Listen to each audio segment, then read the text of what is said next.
எதுக்காக வெயிட் பண்ணி காத்திருந்த மாதிரி ஒரு போஸ்ட் போட்டிருக்காரு நம்ம தலைவர். அவர் என்ன சொல்லியிருக்காருன்னா, கரூரில் நிகழ்ந்திருக்கும் அப்பாவி மக்களின் உயிரிழப்பு செய்தி நெஞ்சை உலுக்கி மிகவும் வேதனை அளிக்கிறது. உயிரிழந்தோரின் குடும்பத்திற்கு என் ஆழ்ந்த அனுதாபங்கள், காயமடைந்தோருக்கு ஆறுதல்கள். அதெல்லாம் ஓகே தான். அதுக்கு நம்ம ப்ளூ சட்டை மாறன் ஒரு ரியாக்ஷன் கொடுத்திருக்காரு. மிகவும் வேதனையாக இருக்கிறது. கழுகு ஆதங்கம், கழுகுன ரஜினி. கும்பமேளா, கள்ளக்குறிச்சி கலாச்சார மரண சம்பவம், விமான சாகச நிகழ்ச்சி, ஆணவ படுகொலை, இதுக்கெல்லாம் வாய திறக்கல. இது சம்பந்தமா நிருபர்கள் எந்த கேள்வி கேட்டாலும் நோ கமெண்ட்ஸ் சொல்வதும், அரசியல் பேச மாட்டேன் எத்தனை தடவை சொல்றதுன்னு கோபப்பட்டு மது தருவதுதான் வாடிக்கை.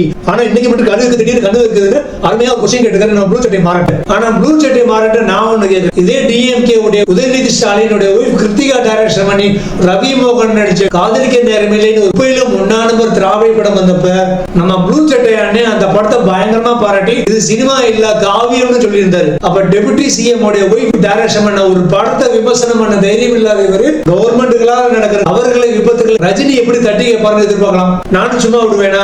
ப்ளூ சட்டை அண்ணனுக்கு அவருடைய ட்விட்டர் போஸ்ட்ல ஒரு ரிப்ளை கமெண்ட் விட்டுருக்கேன் பாருங்க. சாதா காக்காய சொன்னா அண்டன் காக்காய்க்கு கோவம் வரத பாருங்க. அடுத்து ஒவ்வொரு நடிகர்களா 2 நாள் கழிச்சு 2 நாள் கழிச்சு இரங்கல் தெரிவிச்சு போஸ்ட் போட்டிருக்காங்க பாருங்க.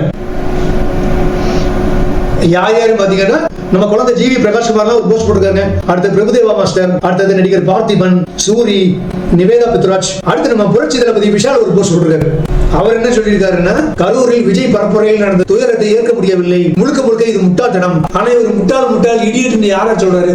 விஜய் சொல்றாரா, இல்ல சரியா பிளான் பண்ண தெரியாது டிஎம்கே கவர்மெண்ட் சொல்றாரா, இல்ல சினிமா நடிகர்களை பார்க்க குறுக்கு சந்தில இவ்வளவு கூட்டம் போன மக்களை சொல்றாரா? இன்னும் அந்த மதகத ராஜா படத்தோட ப்ரமோஷன் மீட்டிங் வைப்புலயே இருக்காரு. தெளிவாவே பேச மாட்டேங்கிறார் மனுஷன். இதுல ராஜகிரண் போட்ட போஸ்ட் தான் எனக்கு ரொம்ப பிடிச்சிருந்தது. துயர சம்பவம் மிக பெரும் மன அழுத்தத்தையும் பரிதவிப்பையும் ஏற்படுத்தியதாகவும், மேலும் இறைவா இனிமேலும் இப்படியான கூட்டங்களில் போய் உயிரை விடாமல் நம் வாழ்க்கையை தாம் தான் பார்த்துக் கொள்ள வேண்டும் என்ற புத்தியை எல்லா பாமர மக்களுக்கும் கொடி இறைவாய். அதான் லதா ரஜினி வந்து பேசியிருக்காங்க.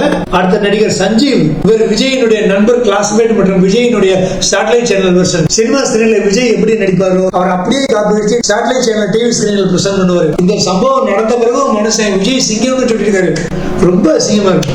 ஆனா அந்த நடிகர்கள் பாருங்க எல்லாருமே சம்பவம் நடந்து 2 நாள் கழிச்சு தான் இரங்கல் பதிவு போட்டிருக்காங்க. 2 நாள் கோமா ஸ்டேஜ்ல இருந்தாங்களான்னு தெரியல. ரிலீஸ் ஆன உடனே முதல் நாள் வந்து பாக்குறதுக்கு ஜனங்கள் நம்ம வேணும். ஆனா நம்ம ஜனங்கள் இறந்து போனா அதுக்கு 2-3 நாள் கழிச்சு தான் இரங்கல் போஸ்ட் போடுவாங்க. அதுலயே ஒரு பெரிய குடும்பம் பாருங்க. ஒரு ஆளாவது ஒரு சினிமாக்காரனாவது விஜய்க்கு அகைன்ஸ்டா குரல் கொடுத்திருக்காங்க பாருங்க. எல்லாருமே அவங்க சினிமா புத்திய கட்டுறாங்க. இவங்களை போய் மக்கள் இன்னும் ஹீரோன்னு சொல்லிட்டு இருக்கீங்க. இதுல ஒரு முக்கியமான சம்பவம் என்னன்னா, ஒரு பருத்தி மூட்டை குடோன்ல இருக்கிறது எவ்வளவு நல்லதுன்னு இன்னைக்குதான் தெரியும். மற்ற நடிகர்கள் பிரபு, சத்யராஜ், விக்ரம், சூர்யா, விஜய் சேதுபதி, அனுஷ் வேற யாரும் கருத்து சொன்ன மாதிரி தெரியல. ஆனா இதுவரைக்கும் கருத்து சொல்லாத ரொம்ப முக்கியமான சினிமா செலிபிரிட்டிகள் யாரு பாத்தீங்கன்னா நம்ம அஜித். அவர் எங்கேயோ ஒரு கார் ரேஸுக்கு ஏதோ ஒரு நாட்டுக்கு போயிட்டார்.